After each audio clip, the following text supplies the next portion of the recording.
दोस्तों नमस्कार, आप सभी का स्वागत है आपकी अपनी YouTube channel RNS education news में। दोस्तों इस वीडियो में बात करने वाले हैं नर्सिंग और पैरामेडिकल भर्ती 2023 राजस्थान चिकित्सा विभाग की 8 भर्तियां जिनका प्रक्रिया चल रही है। तो अनुभव पुनर्सत्यापन को लेकर सीफू ने प्रेस नोट जारी किया है। जी हाँ दोस्तों, सीफू की जानकारी, सीफू की तरफ से एक प्रेस नोट जारी करके कुछ काम की इन्फॉर्मेशन दी गई है। अनुभव प्रमाण पत्र को जो दोबारा से चेक किया जा रहा है उसके रिगार्डिंग जानकारी आई है। पूरी खबर क्या है वो आप लोग को बता देते हैं। ये देखिए दोस्तों, स्पष्टीकरण दिया गया है state institute of health and family welfare अर्थात सीफू। डेट आप लोग देखिएगा और स्पष्टीकरण इसमें बताया गया कि चिकित्सा और स्वास्थ्य विभाग की नर्सिंग और पैरामेडिकल समग्र भर्ती 2023 के क्रम में राज्य सरकार के आदेश क्रमांक 22/11/2023 में दिए गए निर्देश अनुसार समस्त अनुभव प्रमाण पत्र जारीकर्ता अधिकारियों को दिनांक 10/12/2023 से उनके द्वारा जारी अनुभव प्रमाण पत्रों के सत्यापन हेतु बुलाया जाना प्रस्तावित है। यानी कि जो नर्सिंग और पैरामेडिकल भर्ती है उसके जो आदेश क्रमांक आए थे राज्य सरकार के 22 नवंबर 2023 को, उसके तहत जो अनुभव जारी करने वाले अधिकारी हैं उनको 10 दिसंबर से बुलाया जाएगा पुनर्सत्यापन के लिए।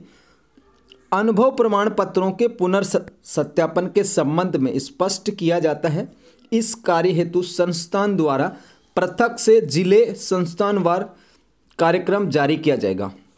अब सीफू ये कह रहा है पहली बात कि भाई जो 10 तारीख से हम पुनर्सत्यापन कर रहे हैं, एक्सपीरियंस को जांच रहे हैं सीफू में बुला करके, तो सबसे पहले तो हम हर एक अधिकारी के लिए, हर जिले के लिए, हर संस्थान के लिए एक कार्यक्रम तय करेंगे। कार्यक्रम किस तरीके से होगा, मान लो किसी का 16 दिसंबर को मान लो वो अलवर सीएमएचओ को बुलाते हैं, ठीक है भाई, अलवर में जितने भी एक्सपीरियंस जारी हो उसको। उसके बाद मान लो 20 दिसंबर को बुलाते हैं ये पाली सीएमएचओ को बुलाते हैं, ठीक है। उसके बाद मान लो 23 दिसंबर को इन्होंने बुला लिया, बाड़मेर को बुला लिया, ठीक है। फिर उस तरीके से मेडिकल कॉलेज वगैरह को। तो ये कह रहे हैं कि हम अलग अलग डेट वाइज किस अनुभव जारी करता अधिकारी को किस दिन आना है वो हम पृथक से बताएंगे, यानी कि अलग से ये जारी करेंगे कि किसको कब उपस्थित होना है। दूसरी बात, उक्त का अभिप्राय अधिकारीकरण द्वारा दिनांक 10/12/2023 तक को संस्थान में उपस्थित होकर पुनर्सत्यापन का कार्य करवाया जाना नहीं है। अब सीफू ये कह रहा है कि भाई जो हम 10 तारीख से शुरू कर रहे हैं इसका मतलब ये नहीं है कि जो भी चीज़ें होंगी वो 10 को ही ख़त्म कर लेंगे।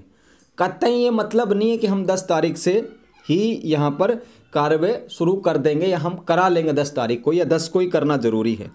अतः यह स्पष्ट किया जाता है अनुभव प्रमाण पत्रों के पुनर्सत्यापन हेतु संबंधित आवेदक को संस्थान में उपस्थित नहीं होना है। ठीक है दोस्तों, इसमें बताया गया है आवेदक एप्लीकेंट जो लोग हैं, जिनको जिस तरीके से आप लोग हो जो आपने इस भर्ती में यूज किया अनुभव प्रमाण पत्र को, तो आप लोगों को कहीं नहीं जाना। जो अथॉरिटी है जिन्होंने एक्सपीरियंस को रिलीज किया उन सबको ही जाना है। अतः कार्यक्रम जारी किए जाने के पश्चात संबंधित अनुभव जारीकर्ता अधिकारीगण तद अनुसार पुनर्सत्यापन कार्य हेतु दिनांक 22/11/2023 को जारी प्रपत्र तथा इसके साथ अंकित आवश्यक दस्तावेजों के साथ संस्थान में पुनर्सत्यापन कार्य हेतु उपस्थित हुए। जो 22 नवंबर को एक लेटर जारी किया गया था जिसमें वेतन बिल, विज्ञप्ति वगैरह, जो तमाम जो एक एक्सपीरियंस के लिए जो फाइल बनी थी आप लोगों की पहले, वो फिर से सीएमएचओ को या संबंधित जो अथॉरिटी हैं, अधिकारी हैं, उनको लेकर के जाना है। जो प्रपत्र है पुनर्सत्यापन का उसके तहत जाना होगा। तो ये सीफू की तरफ से स्पष्ट किया गया है और अच्छी बात है कि स्पष्ट कर दिया गया सीफू की तरफ से। सीफू एक कैलेंडर जारी करेगा किस सीएमएचओ को, किस मेडिकल कॉलेज को, किस अथॉरिटी को कब जाना है। उस डेट को फिर उस ज़िले के अधिकारी लोग जाएंगे। आप लोगों को कहीं नहीं जाना, आपको कुछ नहीं करना। अगर आपसे कोई सीएमएचओ या बीसीएमओ या जो भी आपके अनुभव जारी करने वाले अधिकारी अगर आपसे कुछ मांग रहे हैं तो वो सीधे तौर पर आप लोग दे दो, ठीक है। बाकी जिनकी परिवेदना थी, जिनका होल्ड था, उनको कुछ नहीं करना। आपके एक्सपीरियंस जांचने का काम सीफू का है, CMHO का है, तमाम चिकित्सा विभाग का ये काम है, आपको कुछ भी इस मामले में नहीं करना है। दोस्तों एक और चीज़, आज सुबह मैंने मॉर्निंग में एक वीडियो अपलोड की थी और उसमें एक खबर आई थी राजस्थान पत्रिका में। उस खबर पर हमने जानकारी दी और जानकारी देने के बाद बहुत सारे कमेंट ऐसे आए जो कि नहीं आने चाहिए थे। बहुत सारे लोग हैं जो गलत तरीके से कमेंट करते हैं, हालांकि हिम्मत होती भी नहीं है कि मुझे गलत कह दे कोई, लेकिन फिर भी उस पर लोगों ने कमेंट किए कि आप कभी कुछ कहते हो कभी कुछ कहते हो। देखिए दोस्तों, जो खबर आई थी उस पर मैंने जानकारी दी थी और ये जो भर्तियां हैं जिस तरीके से निकली उसी तरीके से पूरी होंगी, ये भी मैंने उस वीडियो में कहा था। लेकिन लोग जो है ना वो इंस्टाग्राम रील्स घंटों देख लेंगे, लेकिन वो वीडियो जो है 8-10 मिनट का जो होता है उसको देखने की जहमत नहीं करते और फिर बिना देखे कमेंट करते हैं, अनर्गल बातें करते हैं। तो भाई ऐसे लोगों की कोई भी ज़रूरत नहीं है। एक तो लिख रहा था कि इसको अनफॉलो कर दो, इसको घमंड आ गया है, ठीक है। तो भाई ऐसा बिल्कुल भी नहीं है, मेरी मेहनत से कर रहा हूँ, मेरी अपनी मेहनत होती है, ठीक है। और अनफॉलो जिन्हें करना है वो कर सकते हैं। मैंने शायद बहुत कम बोला भी होगा, सब्सक्राइब करने के लिए मैंने बोलता ही नहीं वीडियोज में कि मुझे सब्सक्राइब कर लो, ठीक है। 5-6 साल हो गए, अच्छा चल रहा है, अपनी मेहनत के दम पे कर रहा हूँ। तुम्हारे अनफॉलो करने से मुझे कोई भी 1% रत्ती भर भी फ़र्क नहीं पड़ेगा। जिनको नहीं देखना मत देखो यार, निकलो, ठीक है। कोई भी ज़रूरत नहीं है। पहला ऐसे चैनल होगा जो कहता है कोई ज़रूरत नहीं है ऐसे लोगों की, और जो जानकारी आती है उसके बिहाफ पे वीडियो बनाता हूँ और उसके बाद उस जानकारी का ये भी बताता हूँ। अगर आपने उस वीडियो को देखा होगा तो उसके टाइटल में सच क्या है वो भी मैंने लिखा था। लेकिन वही बात है, जो लोग दिमाग से इस तरीके से होते हैं वो देखते नहीं हैं पूरी चीज़ों को। तो हमें कोई भला बुरा कहने की आवश्यकता है भी नहीं। और मैंने 3 दिसंबर को ही एक वीडियो अपलोड करके पूरी जानकारी दे दी थी कि बीजेपी सरकार आ गई तो अब इन चिकित्सा विभाग की भर्तियों क्या होगा। 20,000 लोग उस वीडियो को देख जाते हैं, फिर 3 दिन 4 दिन हुए हैं और फिर से वही सवाल, अब इन भर्तियों का क्या होगा, अब इन भर्तियों का क्या होगा। अबे भाई, जो जानकारी आएगी उस पर देख हम वीडियो बनाएंगे, ठीक है। अब आपके कहने से यही कहूँ कि आपके मतलब की मैं बातें करूँ तो ऐसा यहाँ पे है नहीं, ठीक है। और गुड़ और मक्खी वाली कहानी यहाँ नहीं है कि आपके मतलब की बात नहीं करूँगा, ये चीज़ें नहीं करूँगा तो आप लोग मेरा वीडियोज नहीं देखेंगे। 2 महीने देख लिया हूँ ना आचार संहिता में, कितना कुछ मैंने डाला था वीडियो, ठीक है। कोई ज़रूरत नहीं है भाई, सिद्धांत उसूलों से कभी समझौता नहीं करने वाला मैं, ठीक है। और आपको खुश रखने के लिए सिर्फ वीडियो बनाते रहूं तो वो भी संभव नहीं है। जो खबर आएगी उस पर वीडियो होगा, ये मेरा अपना राइट है। मैं किसी खबर पर क्या वीडियो बनाता हूं, जिसको देखना देखे, ना देखना हो मत देखे। आज ही अनसब्सक्राइब कर दो, आप में से भी कर देना चाहिए अनसब्सक्राइब, कोई भी ज़रूरत नहीं है भाई ऐसे लोगों की, ठीक है। लेकिन ब्लेम बिल्कुल भी ना करें।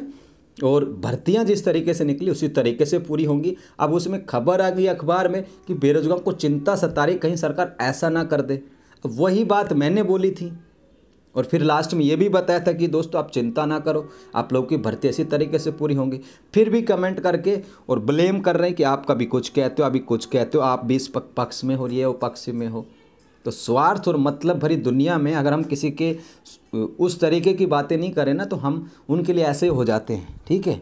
याद करिए 1 साल से कितनी सहायता की आप लोगों की, कितने तरीके से हम काम आए हैं। लेकिन वही बात है कि सारे 100 दिन आप लोग किसी का साथ दे दो, 1 दिन आप उनके लिए थोड़ा सा मना कर दो तो 100 दिन जो आपने अच्छे काम किए तो उनको भुला दिया जाता है। ये मुझे भी पता है, मुझे पता कितने दिनों के मेहमान हो तुम, इन भर्तियों तक हो, उसके बाद कोई और लोग हमें देखेंगे।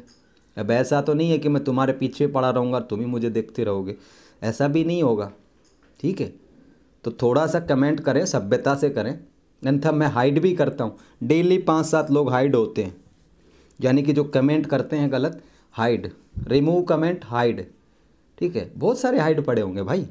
तो ऐसा नहीं है किसी और यूट्यूब चैनल्स की तरह मैं नहीं हूँ, कोई मुझे बोला इससे कोई वो नहीं है कि भाई मैं क्या कर रहा हूँ।